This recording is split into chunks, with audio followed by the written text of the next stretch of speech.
दोस्तों, आप अपने जीवन में कभी न कभी जंगल को तो देखे ही होंगे जो हरे घने घने पेड़ों से मिलकर बने हुए होते हैं। ठीक है।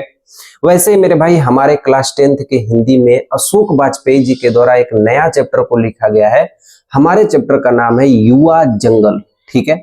युवा जंगल का मतलब क्या होता है कि जो जंगल होते हैं ना, जो जंगल होते हैं, जो फॉरेस्ट होते हैं, वो कैसे होते हैं? वो हमेशा युवा होते हैं। युवा का मतलब आप जब भी जंगल को देखोगे ना, तो वो हमेशा नौजवान आपको दिखाई देते होंगे।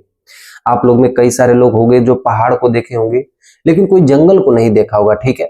तो मैं आपको एक वीडियो दिखाता हूं, आप इसको देखने की कोशिश कीजिएगा कि ये आखिर जंगल होते कैसे हैं। ठीक है, देखिए।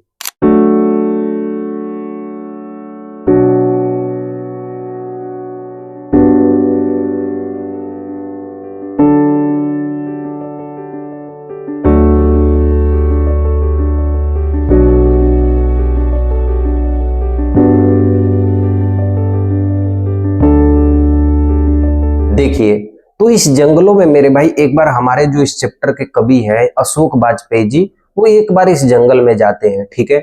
जब ये जंगलों में जाते हैं तो वहां पे देखते हैं कि हर तरफ घनी घनी झाड़ियां हैं, हर तरफ घने घने पेड़ हैं, और एक के बाद एक पेड़ जन्म ले रहे हैं। एक कोई बड़ा सा पेड़ है तो एक कोई छोटा सा पेड़ है, ऐसे ऐसे करके पेड़ क्या हो रहे हैं, जन्म ले रहे हैं। तो कवि इनमें बताना चाहते हैं कि ये जो पेड़ है ना, ये जो जंगल है ना, ये युवाओं का एक प्रतीक है, एक नई ऊर्जा का प्रतीक है। तो चलिए मेरे भाई, हम शुरुआत करते हैं इनके पद्यांश नंबर 1 को। बड़ा ही ध्यान से पढ़िएगा मेरे भाई, एक पद्यांश से पूरी जान लगा देंगे हम लोग। ऐसे पढ़ेंगे मेरे भाई कि ताकि हमारा एक भी नंबर एग्जाम में कम ना हो। और ऐसी बहुत सारी वीडियो देखने के लिए चैनल को जरूर सब्सक्राइब करना मेरे दोस्त, और किसी एक लोग को शेयर भी करना है आप लोग को। ठीक है। आप हमारे परिवार के हिस्सा हो, जरूर इसे ऐसा करने की कोशिश करना। ठीक है मेरे भाई। तो चलिए हम लोग शुरुआत करते हैं पद्यांश नंबर 1 को। देखिए देखिए हमारे पद्यांश में क्या लिखा गया है कि एक युवा जंगल मुझे अपनी हरी उंगलियों में बुलाता है, मेरी सिराओं में हरा रक्त बहने लगता है, आंखों में हरी परछाइयां फिसलने लगती है, कंधों पर एक हरा आसमान छा जाता है, और होंठ मेरे एक गान कांपने लगते हैं। मैं नहीं हूं, बस एक हरा सा पेड़ हूं। ओ युवा जंगल बुलाते हो तो आता हूं, ओ बसंत में डूबा हुआ आता हूं। ठीक है।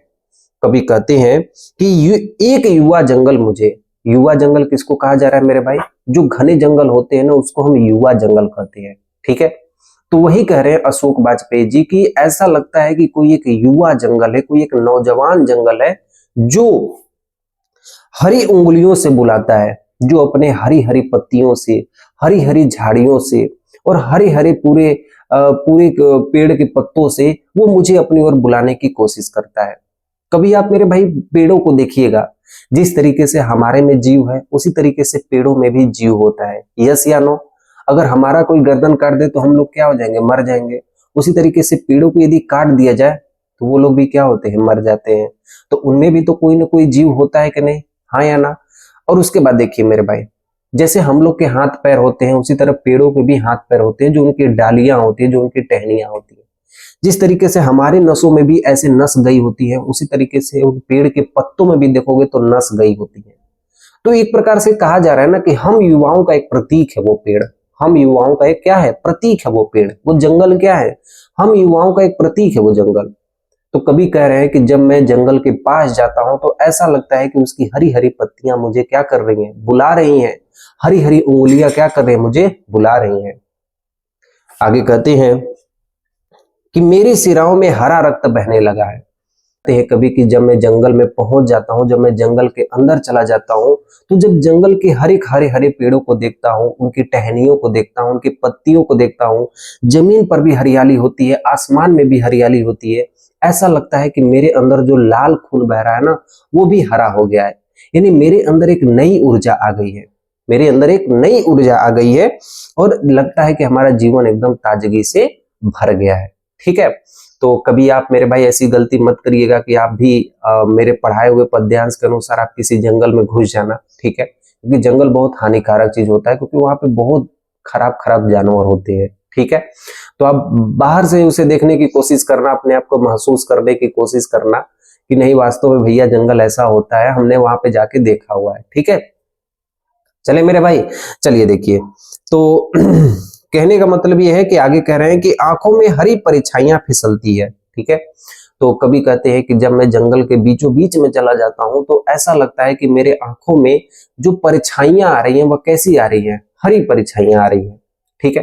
देखो जंगल होते हैं ना तो ऊपर से नीचे से बहुत ही खाली होते हैं, जो उनकी तना होती है बहुत ही खाली होती है, लेकिन जैसे ही वो पत्ते जो ऊपर जाते हैं ना, ऊपर एकदम क्या होते हैं, ऐसे जो जंगल होता है ना ऐसे बढ़ता है, ऊपर पूरा हरा हरा हुआ होता है।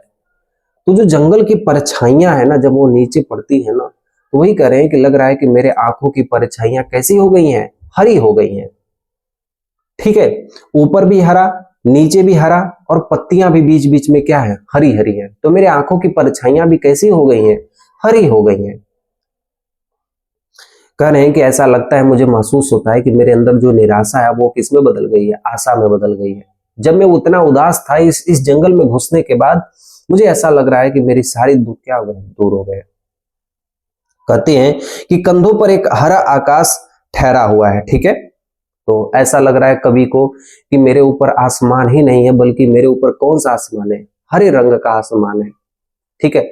हम लोग मेरे भाई कोई पेड़ देखते हैं तो उसमें एक पेड़ देखते हैं। हम अपने गांव में मान लो आम का बगीचा है, कोई जामुन का बगीचा है, तो एक ही दो पेड़ होते हैं अक्सर करके, या 4-5 पेड़ होते हैं, यस या नो। तो हम उसे जंगल थोड़ी ना कहेंगे। जंगल का मतलब होता है मेरे भाई एकदम एकदम एक के बाद एक पेड़ सटे हुए हो। तो कभी कह रहे हैं कि जब मैं ऊपर देखता हूं ना तो ऐसा लगता है मुझे आसमान नहीं दिखाई देता, बल्कि हरा आसमान दिखाई देता है। चारों तरफ मेरे कंधे के ऊपर कौन सा आसमान दिखाई देता है, हरा आसमान दिखाई देता है। और मैं अपने आप को खुद को एक प्रकृति का हिस्सा मानने लगता हूं। कभी कहता है कि मैं जब जंगल में घुस जाता हूं, जब वहां पे देखता हूं तो मेरे चारों तरफ क्या दिखाई देता है, हरा आसमान दिखाई देता है। मुझे तो आसमान दिखाई नहीं देता, इतना जंगल ये घूंघार होता है। मैं नहीं हूं और कुछ बस एक हरा सा पेड़ हूं। और कभी कहते हैं कि कभी मुझे ऐसा लगता है कि मैं मनुष्य ही नहीं हूं। मेरे ऊपर इतनी परछाइयां हरे रंग की पड़ जाती है, जमीन से हरे रंग का परछाइयां मिल जाती हैं। ऐसा लगता है कि मैं खुद एक पेड़ हूं। मैं ऐसा लगता है कि मैं खुद एक पेड़ हूं उस जंगल में। ऐसा लगता है कि मेरे भी हाथ हैं, टहनियां हैं, मेरे पैर भी क्या है, जड़ है, मेरे सिर में क्या है, मतलब सब कुछ लगता है कि मैं खुद एक क्या हूं, पेड़ बन गया हूं जब जंगल में मैं चला जाता हूं, ठीक है। ओ युवा जंगल बुलाते हो तो मैं तुम्हारे पास आता हूँ। हे युवा जंगल, जब भी तुम मुझे बुलाते हो मैं तुम्हारे पास आता हूँ और एक हरे बसंत में डूबा हुआ हरियाली लाता हूँ, ठीक है। जैसे बसंत का मौसम आता है तो हरियाली आ जाती है, वैसे ही जब कभी उस जंगल में जब प्रवेश करते हैं तो उनके अंदर एक नई ऊर्जा आती है, एक नई शुरुआत आती है, एक नया मौसम खिल जाता है उनके अंदर, एक नई सुंदरता बन जाती है। तो वही कहते हैं कि कभी मैं पेड़ बनकर, मैं पेड़ की भांति प्रकृति से मिलना चाहता हूं, ठीक है। इस पद्यांश में जो हमारे कवि होते हैं वो पेड़ की भांति प्रकृति में मिलना चाहते हैं, ठीक है। जैसे पेड़ होते हैं तो जैसे हम लोग हैं फिर पेड़ है, दोनों आपस में क्या है, मिले हुए हैं, ठीक है। तो कवि कह रहे हैं कि मैं अपने जीवन में सोच रहा हूं कि एक पेड़ की भांति प्रकृति से मिल सकूं, यही मैं भगवान से कामना करता हूं, ठीक है। तो इससे हमें मेरे भाई सीख क्या मिलती है, इस चैप्टर से, पद्यांश से हमें सीख क्या मिलती है। सीख हमें ये मिलती है कि जैसे जो पेड़ होते हैं वो हमेशा ऊर्जा से भरे हुए होते हैं, हमेशा एक नई शुरुआत करते हैं, यस या नो। जब उनके पास सारे पत्ते झड़ जाते हैं फिर वो नई शुरुआत करते हैं बसंत के महीने में, वो आसमान की ओर भागते हैं, आसमान की ओर छूने की कोशिश करते हैं। उसी तरीके से हम जो युवाएं हैं ना, हमारे अंदर एक नई शक्ति होनी चाहिए, एक नई शुरुआत करने की शक्ति होनी चाहिए, एक एक नया सोच अपने अंदर रखना चाहिए, ठीक है। तो यही हमें इस चैप्टर में हमारे युवा जंगल से हमारे अशोक वाजपेयी जी हमको बताते हैं। इस चैप्टर का मेरे भाई एक और हिस्सा है, ठीक है, और उसको भी मेरे भाई मैं आपको पढ़ा दूंगा, ठीक है। नेक्स्ट वीडियो में आपको वो भी मिल जाएगा। मैं चाहता तो इसी में पढ़ा देता, बट ऐसा नहीं हो सका क्योंकि उसके स्क्रिप्ट अलग लिखे गए हैं और उसके मतलब जो कहानियां हैं वो मैं अलग तरीके से आपको बताऊंगा। तो एक में पढ़ाऊंगा तो मेरे भाई वो मिक्स हो जाएगा, इसलिए उसको मैं अलग से आपको पढ़ाऊंगा, क्योंकि मैं चैनल का एक प्लेलिस्ट बना रहा हूँ, ठीक है। और उसमें आपको सारे चैप्टर्स आपको क्रम बाय क्रम आपको मिल जाएंगे, ठीक है। तो इसे जरूर अपने फ्रेंड को शेयर करना और मैं आपसे अगले वीडियो में मिलता हूं और आप लोग पढ़ाई करिएगा। मिलता हूं नेक्स्ट वीडियो में, तब तक के लिए मेरी तरफ से सेवा समाप्त।